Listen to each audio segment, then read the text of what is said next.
we're creating about as many jobs as those other metros combined. So Bend hates to be compared to Boulder. We could have a whole hour conversation about this. I think it sets us up another kind of foundation. It's pretty forward-thinking, developments for an old busted-up sawmill town. These conversations are brought to you by the Ladd Group, Bend's leading real estate team. Help continue this Bend Beat conversation by subscribing, sharing, and leaving us a review. I have the distinct pleasure of introducing Bill Smith, one of the most enduring and prolific leaders and developers here in Bend.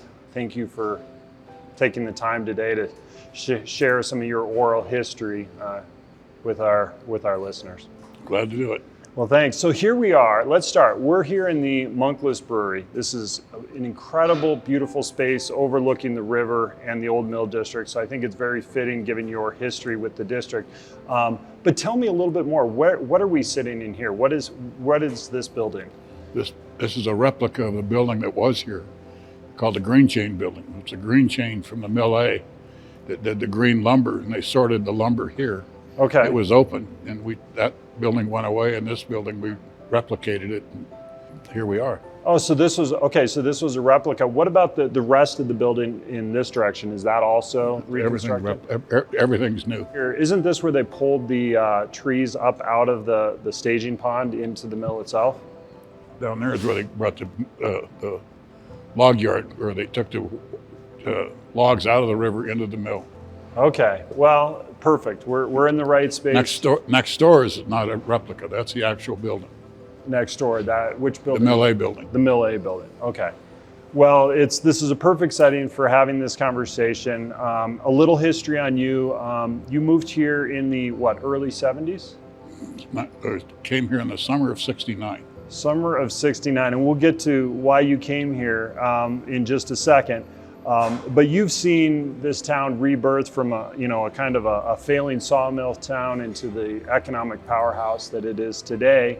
And you were either the developer involved in several notable communities from Awbrey Butte, Black Butte, now Bachelor Village, and obviously here in the Old Mill District. And you've won a bunch of awards, and I won't go on too much. You're a humble guy, but you won the Excellence on the Waterfront from the Waterfront Center, the Urban Land Institute Global Awards for Excellence, and the Lifetime Achievement Award from Building a Better Central Oregon. So I'm humbled to have your time this morning, and I look forward to sharing your story. So you said you moved here in, what was that, 69? 69. Tell me the job that you came here for. What was your first job here in Bend? First job here in Bend was working with Brooks-Scanlon to decide whether or not they should get into the second home business, building second home log business. Okay, and so that's where they were wanting to transition or have an ancillary business to the sawmill. Take logs and make a second home out of them and sell the logs. Okay, well the story that I read online, it may or may not be true, but you were a night watchman for the sawmill here. Is that? Yeah. You were. That was 1971 or 72. Okay, so when you were a night watchman on this property, let's take the listeners back a little bit. What did the Old Mill District look like at that point? It was an operating sawmill. So and we're just really going well. Earlier you said that this is a failing sawmill. It wasn't a failing sawmill, it was a thriving sawmill. Thriving sawmill, okay. So what was the impetus for the sawmills shutting down? Had they exhausted the resources or? Lack of timber. Lack of timber, okay. The Forest Service cut, this is from memory, foggy memory, 120 million board feet in 1975 or 6, and a few years later they cut 5 or 6 million board feet. Okay. So there's no timber. The scale of the sawmill was such that you can't just shrink it down. So these were fairly large sawmills, but there were smaller sawmills out in Prineville and Lapine, things like that. Were those able to hold on longer just because they didn't have the scale of production that we did here? Okay. Exactly. And so I think that'll be, let's talk about that. So we went through the natural resources that brought Bend up until the turn of the 20th century, the extraction of the natural resources, the timber. We're a very different town now. If natural resources brought us here, what are the pillars of our economy that are going to continue to take us forward? Isolation. Isolation. Okay, tell me more. Simple. Simple. We're cheek by jowl to public lands. Yep. So you can hop on your bike here and in 3 minutes you're on the forest. Yep. And that's a pretty hard thing to find.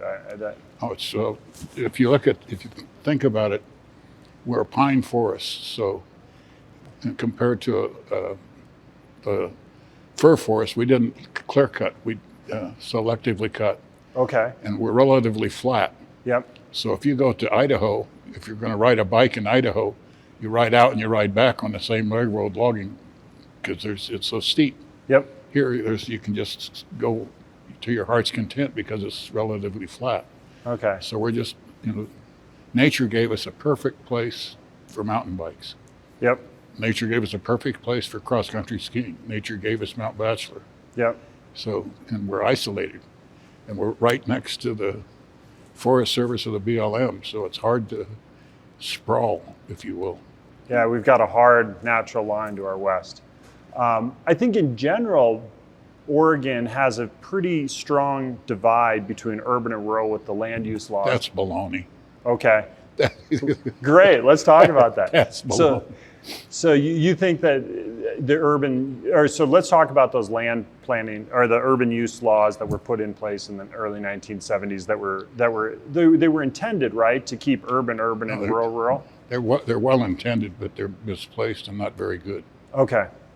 So you think the divide that we have here between urban and rural is more just a product of the land and the national forest to our west rather than the land planning laws?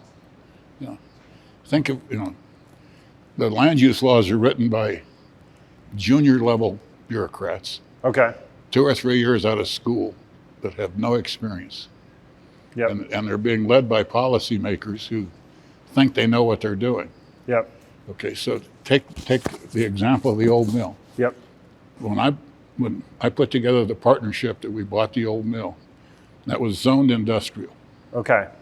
And if I wanted to build a restaurant, you'd think I should be able to build a restaurant, right? Yep. Guess how long it took to get permission to go from, I could build an auto body shop. Yep. And not give any access to the river. Just go build an auto body shop, no access to the river. Guess how long that would take? I could turn in for a permit the next day. You would hope so. I could have turned in a permit for an auto body shop, but to turn in for a permit to build Anthony's on the same spot took 4 years, 11 months, and 2 days to get permission to do that. Took 5 years. 5 years. How stupid is that? Well, and we have one of the most iconic redevelopment pieces anywhere that I've ever seen. And the fact that, it's not more conducive to that. It's good partners. Yeah. So what made you see through 5 years of trying to get this rezoned and approved for the current use? It just... German heritage. Blockhead, okay. Because, this is an iconic piece. This is the bend of the river that Bend is named after. And, we've got views to the west and it's an incredible spot. How many acres did you end up on? 270. 270 acres. A whole bunch of that's in the bottom of the river. In the bottom of the river. So how much river frontage does 14,000 lineal feet. 14,000 lineal feet of riverfront. Okay. And obviously when we were just getting prepared here with our cameras, we saw a bald eagle float by and it's a beautiful setting. Has the quality of the river and, I guess obviously the access for the people have improved. How have you seen this ecosystem around the river corridor transform during your ownership? When they had logs in the river, they had to harden the banks to keep the banks from falling in. And by hardened, do you mean just steeper Rocks. banks? Rocks, okay. And so it's a very different section of river. And so all we did is just put dirt over the top of the rocks and let the grass grow. Take it back, okay. And so how long had this section of river been closed off to the public as a sawmill? Since the original settlement. The original settlement, so we're talking late 1800s? Yeah. So you came here for a job, but obviously you love Central Oregon, you love Bend. Are you a hunter or fisherman? I came here to hunt and fish. You came here to hunt and fish. Okay. So if there was one spot in this region that really, you have a soft spot for, that invokes kind of your attachment to the landscape, where would it be? John Day River. John Day River. You can go into John Day and on the same day you can shoot a duck, a pheasant, a quail, a goose, a deer, a coyote, a bobcat. Maybe a steelhead? Catch a steelhead, catch a bass, catch a trout, catch a catfish. Okay. I haven't spent much time on the John Day. I've gone there in the winter a few times when it was I cold. shouldn't say that because that'll chase everybody over there. Okay, we won't talk about the John Day. Brian Ladd here. I hope you're enjoying the conversation and find this dialogue relevant to really what it means to live and work and play in this amazing community. As Ben's leading real estate team, we take our role seriously in representing both buyers and sellers at the absolute highest standards of our industry. For more information on how we can help, feel free to visit our website at benpropertysource.com or text LAD1, LADD1 to 88,000. Let's talk about, growth and what it means to live in Bend and witness the growth that we've had, because a lot of people are a little more binary with growth, no growth, but it's a subtle dance of kind of how Bend's progressed. What piece of advice would you give to someone that's newer to Bend that wants to kind of draw a line in the sand and say, Bend's perfect, I don't want it to change? Ben, if you don't want it to change, you can't draw a line in the sand because everybody's going to get old and die. Yep. Now what do you do? Yeah. You can't. That's not the issue. What's made Bend's growth great is Bend's grown better than other communities. Yep. It's grown better than other communities because of that cheek by jowl. It can't spread, despite land use laws. Oregon's land use laws were the same in Medford as the same in Bend, right? Yep. Which one sprawled? Medford. What do you see development looking like in the next 10, 20, 30 years here in Bend? How is it going to differ than the developments that you were involved with?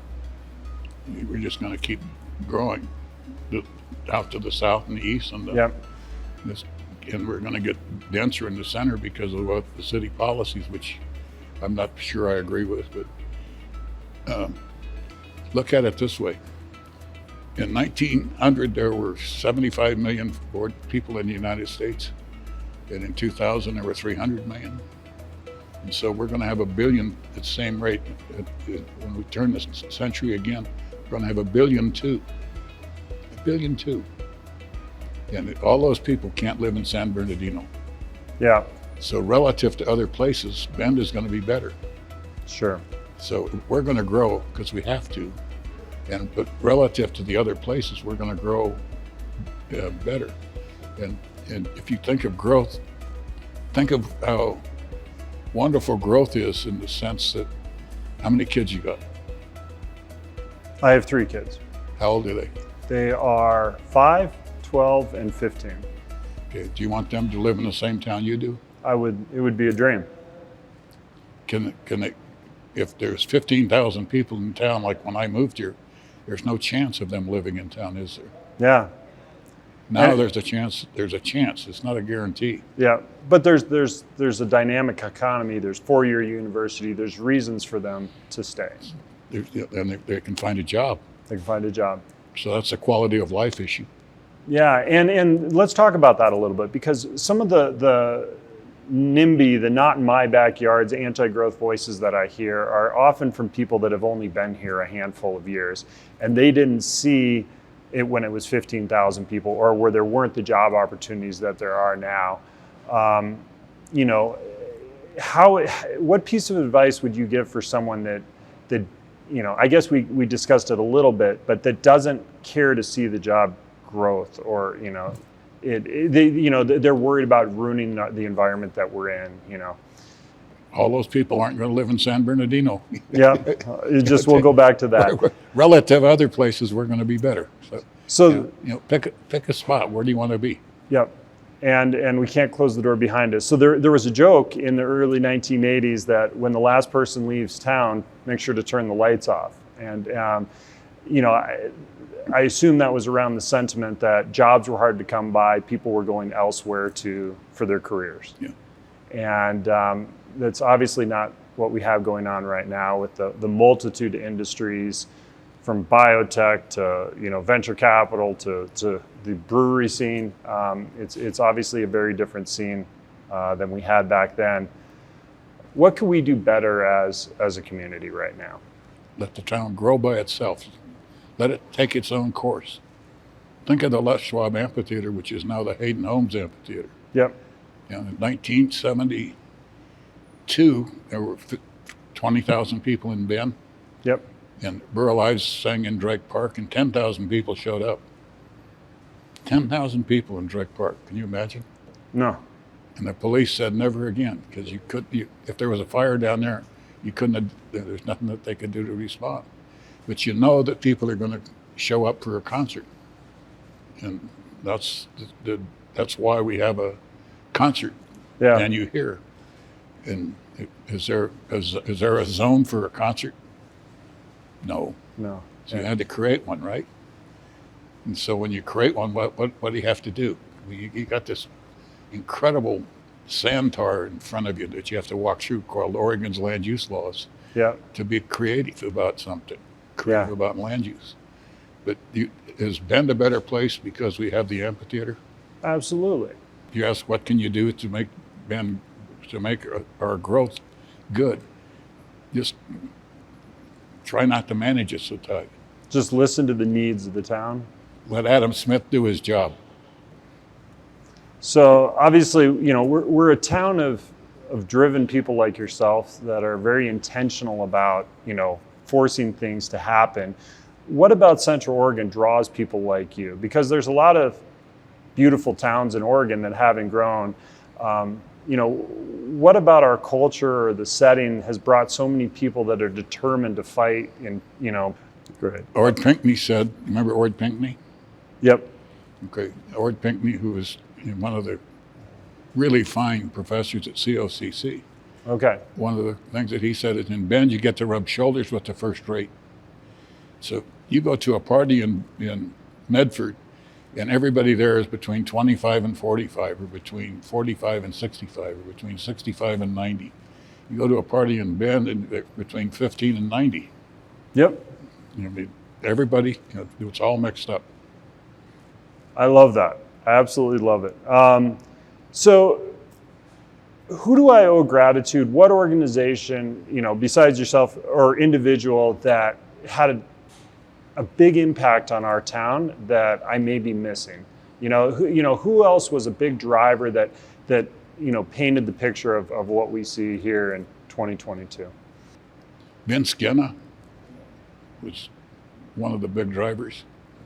He got together with Brooks-Scanlon, and when he needed money, he'd go cut trees in Shelman Park. Okay. And Bend is fortunate because we were settled by people from Minnesota. Yep. And the people from Minnesota have a giving complex. And if you talk to companies from Minneapolis, all of them have a percentage of their pre-tax profit that they give away. And Bend was settled by those people, the Minnesotans. Mm-hmm. And so if you look at what the businesses in Bend have always contributed to the town. Mike Holland, have you interviewed him yet? I haven't yet, but he's another one that is on the list for sure. He brought with him the Minnesota giving, the corporate giving to do good. Giving to do good. Let's talk a little bit about your wife, Trish Smith. She was deeply involved in the Oregon Community Foundation, Mm-hmm. and I know that you've both put a lot of time and money behind that. Is that something you're particularly proud of, that community foundation? Or I know you're deeply rooted in giving back, but I'd love to hear a little bit more about that. Oregon Community Foundation has done a wonderful job of giving communities where they need the money. Yep. And they do that by listening to the communities. They've just done a great job. They've had great leaders. And it's done a lot of good, and it's one of the more well endowed and funded, state foundations out there, I believe. You look at Oregon Public Broadcasting done a fabulous job. Fortunately, Oregon State beat out the University of Oregon to have the campus here because Oregon State's better at distance learning than Oregon is. Yep. You know, they've done it, Oregon State's done it for several generations. Yeah. Then Oregon hasn't done it at all. Well, this turns a little bit, but let's have a discussion. There was a quote that I found from you that I really like, and it says, "Nobody makes anything until somebody sells something." And being in sales and being a builder, I love that comment. Tell me a little bit about that, and the need for vision, the need for sales to make progress. Especially in a place like that. Build something that somebody wants and you've sold it, right? It's that simple. Yeah, there was, for your Black Butte development, you had a very simple sales slogan around that. What was that? It was, "There's a place." There is a place. There's a place. What do you want, and build it, and hope that other people are like you. Yeah. It's that simple. So a few years back, I was at a Building Bender Central Oregon Awards event, and I can't remember the award that you were given at that event, but in your acceptance speech, it was very short. You simply said, "Plant flowers." Yeah. And I thought it was a very simple and visual metaphor for how we go forward and grow as a town. And there's actually on my phone here, I've got a picture of my children in front of a relic from, I assume, the Sawmill, in front of a big bed of flowers. And I think it's it's a great metaphor for what you've done in this town. You've planted a lot of seeds for Bend's future, and I can't thank you enough for all that you've done here in Bend. Flowers are fun. Flowers are fun. You think of flowers. We have a 90-day growing season, but no frost-free months. Now, what are you going to grow? You can't grow geraniums, so let's figure out what you can grow. In California, poppies blooms early. Yeah. And Godacia, if you plant a Godacia and you forecast frost, it dies. But once it grows up, once it gets up, then you can't kill it with frost because the flowers close up at night. Yeah. So Godacia are wonderful late season flowers, and the California poppies are wonderful early season flowers. Okay. And so now you got this 90-day growing season with no frost-free months, but you got flowers on both ends. I love it. Think about what you want and then figure out how to get it. Well, Petunias are good filling in the middle.